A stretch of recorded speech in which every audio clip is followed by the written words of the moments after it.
दोस्तों आज हम बात करेंगे ई इनवॉइस के बारे में। गवर्नमेंट ने यहाँ पर हमें कुछ लिमिट निर्धारित की हैं जिनके अकॉर्डिंग यदि हमारी सेल क्रॉस होती है तो हमें ई इनवॉइस बनाना मैंडेटरी हो जाता है। इसी के साथ आज हम बात करेंगे ई इनवॉइस हमें किस तरीके से बनाना होता है, कौन से ऐसे क्राइटेरिया होते हैं जिनमें हमें ई इनवॉइस बनाने की लिमिट यदि क्रॉस होती है तो हमें ई इनवॉइस बनाना मैंडेटरी हो जाता है, और किस तरीके से हम ई इनवॉइस को कैंसिल कर सकते हैं। तो दोस्तों आज इस वीडियो के माध्यम से सारी जानकारी हम आपको देने वाले हैं। वीडियो को पूरा देखिएगा और जानिए किस तरीके से ई इनवॉइस को हमें बनाना होता है। सबसे पहला पॉइंट दोस्तों यहाँ पर यदि आपकी टर्नओवर 5 करोड़ से अधिक है तो यहाँ पर आपको ई इनवॉइस बनाना मैंडेटरी हो जाता है। दूसरा पॉइंट, यदि आपकी टर्नओवर पेन बेस्ड यानी कि आपका कोई भी पेन नंबर 4 जगह लगा हुआ है, यानी कि आपके 4 फर्म है और उन चारों फर्म की टर्नओवर अलग अलग है। सपोज एक फर्म की टर्नओवर 50 लाख है, दूसरे की 2 करोड़ रुपए है, तीसरे की 2.5 करोड़ रुपए और चौथी टर्नओवर आपकी 1 करोड़ रुपए है। लेकिन अब यहाँ पर सोच रहे होंगे सर आपने तो ये कहा है कि टर्नओवर यदि 5 करोड़ से ज्यादा है तो ई इनवॉइस बनाना होगा, लेकिन मेरी तो चारों फर्म मिलाकर कहीं पे भी 5 करोड़ से ज्यादा नहीं हो रहा है। लेकिन ऐसा नहीं है, यदि आपके पास एक ही पेन नंबर पर 4 फर्म खुली हुई हैं तो चारों फर्म की टर्नओवर टोटल करने के बाद हमें यह देखना होगा कि 5 करोड़ से अधिक हो रही है नहीं हो रही है। यदि अधिक हो रही हैं तो आपको ई इनवॉइस बनाना मैंडेटरी हो जाएगा उन चारों फर्म के लिए। ऐसा नहीं है आपकी 50 लाख की टर्नओवर है तो आपको इनवॉइस नहीं बनाना है। अब इस केस में आपको चारों फर्म में ही इनवॉइस बनाना मैंडेटरी हो जाएगा। तीसरा पॉइंट यहाँ पर यह है कि यदि आपकी टर्नओवर किसी भी प्रीसीडिंग फाइनेंशियल ईयर में यानी किसी भी पिछले वित्त वर्ष में 5 करोड़ से अधिक हो गई है और नेक्स्ट फाइनेंशियल ईयर में आपकी टर्नओवर 5 करोड़ से कम है तो आपको इन दोनों केसेस में ई इनवॉइस बनाना मैंडेटरी है। ऐसा नहीं है कि आपकी पुराने ईयर में आपकी 5 करोड़ से अधिक टर्नओवर थी और नए फाइनेंशियल ईयर में आपकी 5 करोड़ से कम टर्नओवर है तो आपको ई इनवॉइस बनाना दोनों जगह पे मैंडेटरी है। ऐसा नहीं है कि यदि कम टर्नओवर है तो आपको इनवॉइस नहीं बनाना है। एक बार यदि आपने 5 करोड़ की टर्नओवर को टच कर लिया तो आपको हमेशा ई इनवॉइस बनाना मैंडेटरी हो जाता है।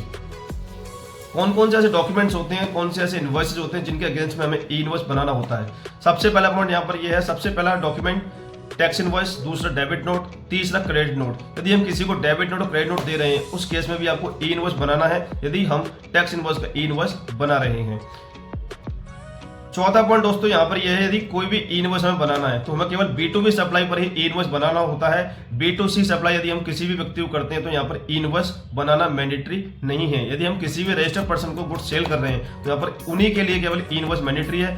यदि हम कैश में या फिर अनरजिस्टर्ड पार्टी को गुड्स को सेल कर रहे हैं तो यहाँ पर ई इनवॉइस बनाना मैंडेटरी नहीं होता है। पांचवा पॉइंट, ई इनवॉइस कैंसिल कब तक हो सकता है। यदि आपने ई इनवॉइस 5 तारीख को बनाया है और यहाँ पर ई इनवॉइस आपको 7 तारीख को कैंसिल करना है तो कैंसिल नहीं होगा। यहाँ पर गवर्नमेंट ने लिमिट केवल 24 घंटे की रखी है। यदि आपके ई इनवॉइस बनाने के 24 घंटे के अंदर आप ई इनवॉइस को कैंसिल करना चाहते हैं, IRN को कैंसिल करना चाहते हैं तो आप कर सकते हैं और ये एक बार कैंसिल होने के बाद दोबारा से रीएक्टिवेट नहीं होता है। ई इनवॉइस परमानेंटली डिलीट होता है और दोबारा इसको रीएक्टिवेट नहीं कर सकते हैं सेम इनवॉइस नंबर के साथ। आपको ये दोबारा बनाना है तो आपको नया IRN जनरेट करना होता है। 6 पॉइंट सबसे महत्वपूर्ण पॉइंट है, किन केसेस में हमें ई इनवॉइस नहीं बनाना है। दोस्तों उसमें सबसे पहला पॉइंट है SEZ यूनिट। यदि आप किसी भी SEZ यानी कि स्पेशल इकोनॉमिक जोन में आप सेल कर रहे हैं तो आपको ई इनवॉइस बनाना मैंडेटरी नहीं होता है। दूसरा है इंश्योरेंस कंपनीज को भी ई इनवॉइस नहीं बनाना होता है। तीसरा है बैंकिंग एंड फाइनेंशियल इंस्टीट्यूशन। यदि आप कोई भी बैंकिंग की प्रक्रिया कर रहे हैं या कोई फाइनेंशियल इंस्टीट्यूशन ऐसा है जिसमें 5 करोड़ से ज़्यादा का ट्रांजैक्शन हो रहे हैं यानी कि सेल हो रही है तो उस केस में भी ई इनवॉइस बनाने की कोई भी आवश्यकता नहीं होती है। पांचवा पॉइंट है पैसेंजर ट्रांसपोर्ट सर्विसेज। यानी कि किसी भी पैसेंजर्स को हम भेज रहे हैं या कोई पैसेंजर आ रहे हैं तो यहाँ पर जिनकी जो भी इनकी बिल्स बनेंगे यदि कोई भी टर्नओवर 5 करोड़ से ऊपर होती है तो यहाँ पर ई इनवॉइस बनाने की कोई भी आवश्यकता नहीं होती है। 6 है सिनेमेटोग्राफ मल्टीप्लेक्स स्क्रीन। यानी कि कोई भी ऐसा सिनेमा जो कि मल्टीप्लेक्स स्क्रीन पर दिखाया जा रहा है उसकी टर्नओवर 5 करोड़ से अधिक होती है तो ई इनवॉइस बनाने की कोई भी आवश्यकता नहीं होती है। आखिरी और 7 पॉइंट, इसमें government authorities and local department. यदि कोई भी गवर्नमेंट के द्वारा कोई भी ऐसी जिनमें टर्नओवर 5 करोड़ से अधिक होती है यानी कि कोई भी गुड्स जो है गवर्नमेंट के लिए जा रहे हैं, सरकारी कोई भी गाड़ी जा रही है तो यहाँ पर कोई भी टर्नओवर 5 करोड़ से अधिक होता है तो ई इनवॉइस मैंडेटरी नहीं होता है। दोस्तों आज आपको इस वीडियो के माध्यम से ई इनवॉइस के बारे में जानकारी प्राप्त हुई।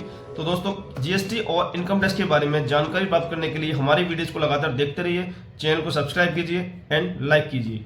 Thank you.